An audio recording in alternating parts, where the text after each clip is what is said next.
Before we continue, I want to just mention that the Synod is making available two of my books. One that I co-authored with Craig Van Gelder, who's a missional scholar out of Luther Seminary. We taught together at Luther, and it's called A Field Guide for the Missional Congregation, Embarking on the Journey of Transformation. This is a book that's designed for church councils, for leadership teams and congregations. It talks about the keys to renewing your church, setting up a missional plan, a vision. It's a very helpful, practical book, very accessible. It has study questions at the end of each chapter. It has pictures. So this is a great resource for congregational leadership teams.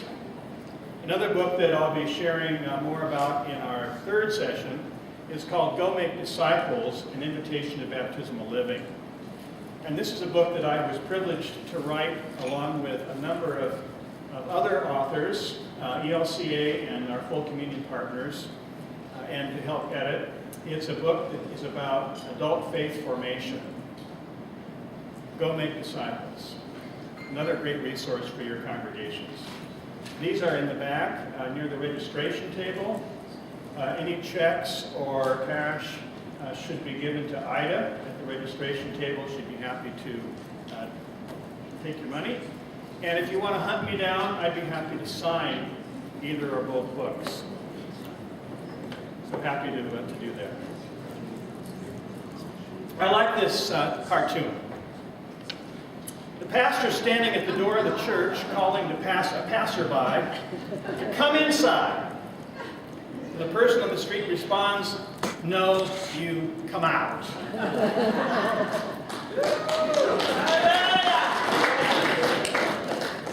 I think that illustrates the dilemma facing many of our congregations. Many are stuck in an old paradigm and wonder why people are knocking down our doors to come in. As we've seen, churches have been in decline, yet many congregations continue to do the same thing but expect different results. Wasn't that Einstein's definition of insanity? Doing the same thing over and over and expecting different results? I believe it's time for a radical lifestyle change, a paradigm shift, if you will, from a focus on maintenance to mission, from membership to discipleship.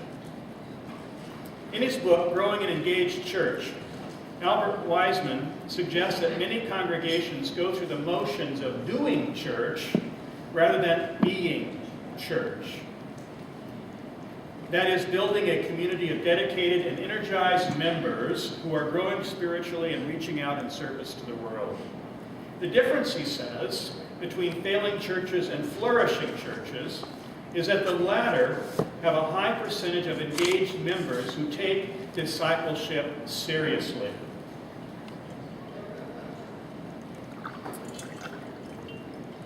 The story of the Lighthouse Society is a good reminder.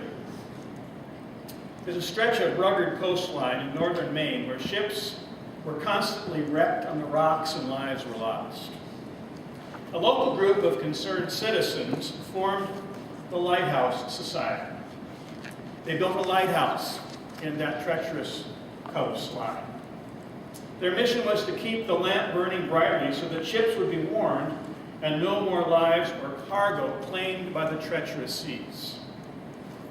That is until one day, when the society was busy holding its fall festival for its members. Perfectly a good thing to do. Everyone was enjoying themselves so much, however, they forgot to check on the gas lamp in the lighthouse. It went out and lives were lost at sea that night. Like some congregations, they had lost sight of their mission, which was to save lives and be a light for all to see. Dennis Jacobson, in his book Doing Justice, talks about the seduction of the sanctuary. The sanctuary, he says, is a holy and good place. It offers peace, comfort, inspiration, warmth, and the presence of God. So much so that we may wish to stay there and not venture out into the real world that is messy and often disturbing. Yet the church is compelled to leave the safety of the sanctuary and enter into the public arena because it's mandated to do so by the Great Commission of Jesus Christ. It's not a place to hide from the world. He goes on to say that self-preservation is antithetical to the cross, for the public arena is God's arena. It's where God is calling the church to be and to serve. Indeed, the evangelistic mission of the church conforms to Jesus' own mission.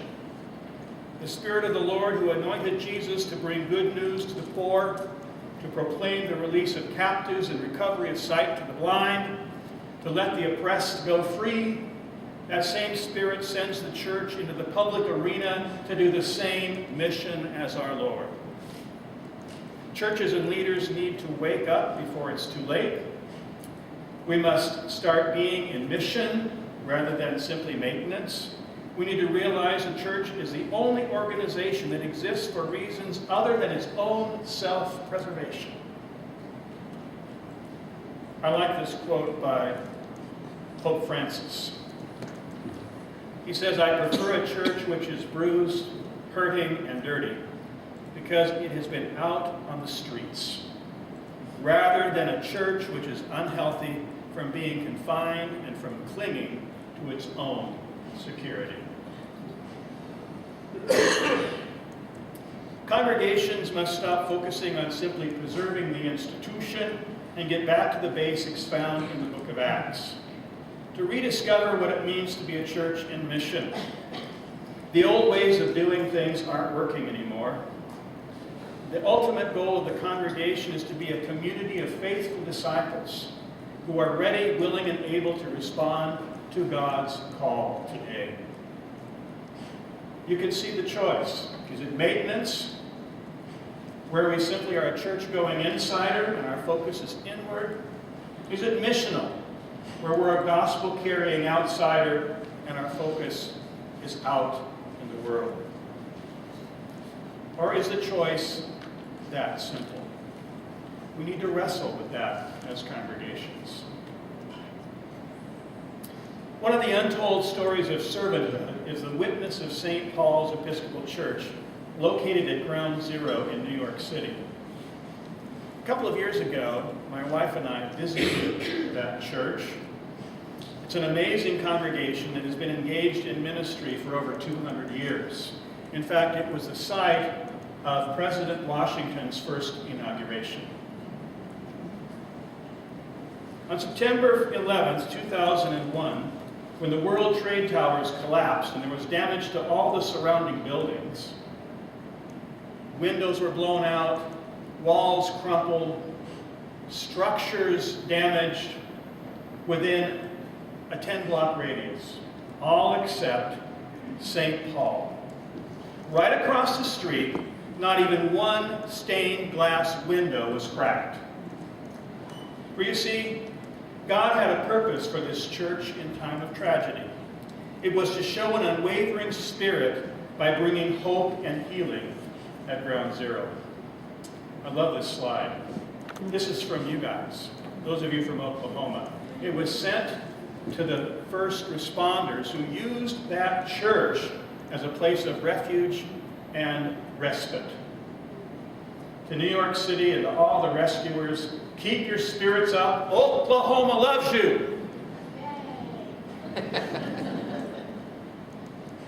So today you can see evidence still in that church of their ministry of hospitality and welcome. And through this act of service, they sought to restore bodies and souls. Now this revitalized the congregation, and much like Trinity in Seattle, it gave them a new sense of mission and purpose by rising to God's call to serve in a time of need and tragedy.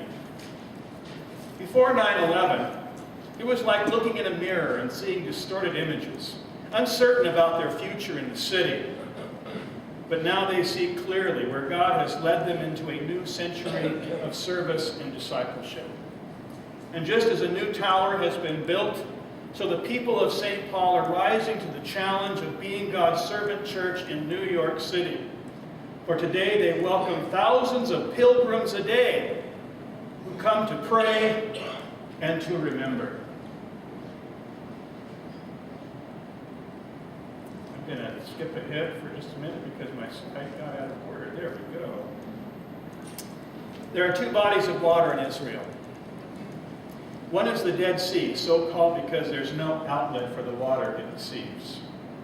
It only takes so it cannot sustain life. The other is the Sea of Galilee, teeming with life, and it empties out into the Jordan River, giving nourishment to the land.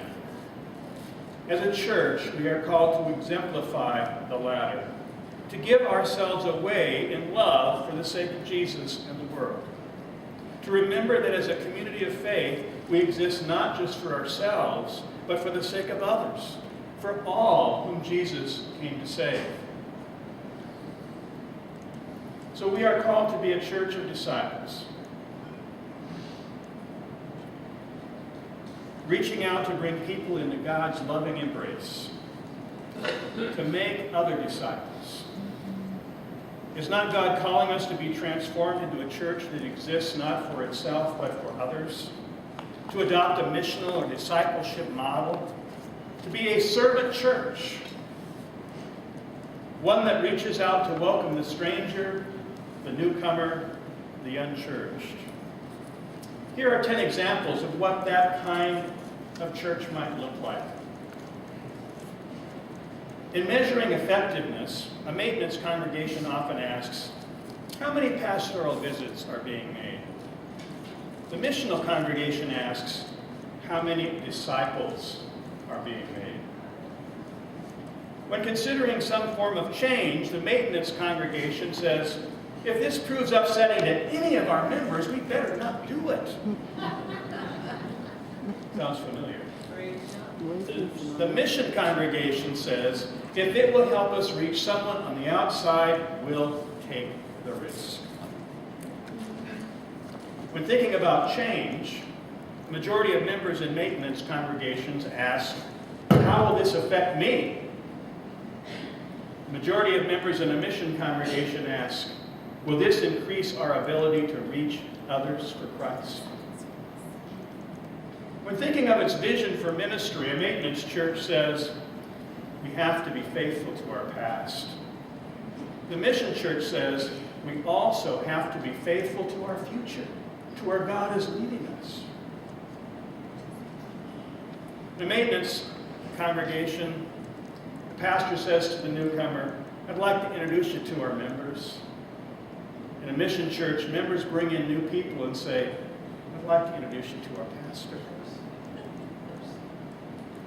The maintenance congregation often seeks to avoid conflict at any cost, whereas the mission congregation understands that conflict is to be expected and can be an opportunity for learning and growing.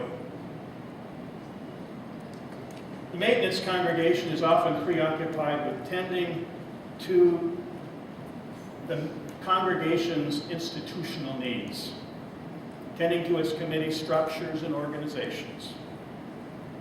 All important. But the mission congregation, in addition, seeks to understand how to make the gospel relevant to its culture. When thinking about growth, the maintenance congregation asks, how many Lutherans live within a 25-mile drive of our church? The mission congregation asks, how many unchurched people live within a 25-mile drive? And in this synod, you could expand that beyond 25 miles. The maintenance congregation looks at the community and asks, how can we get people to support our congregation? A mission congregation asks, how can we support our community? And finally, a maintenance congregation thinks about how to save the congregation. A mission congregation thinks about how to save the world for Christ. We are called to be no less than partners with Christ. As a missional church, we surrender to a vision of God greater than our own, so that we can be transformed into the image of Christ. And as your bishop suggested earlier, to become the face of Jesus to the world, his hands and his feet. Many of you are doing that individually and as congregations as you seek to be the presence of Christ in your communities, sharing the gospel, sharing our precious gift of grace, sharing your gifts for the needs of those in your communities. Living as an alternative, countercultural, biblical community of reconciliation is the true vocation of the church. Let me say that again. Living as an alternative, countercultural, biblical community of reconciliation is the true vocation of our church.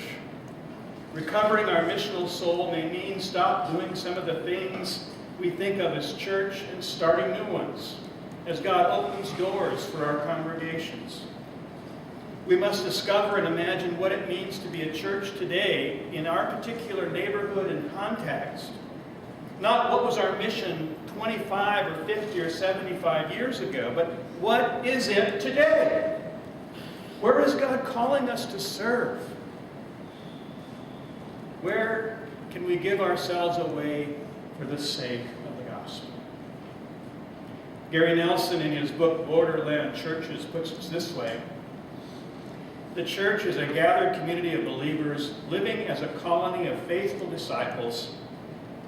The life of the congregation is not culminated in its gathering together for worship, as important as that is. Followers are also called to scatter into the world in both proclamation and servant deeds that witness to the gospel call in their lives.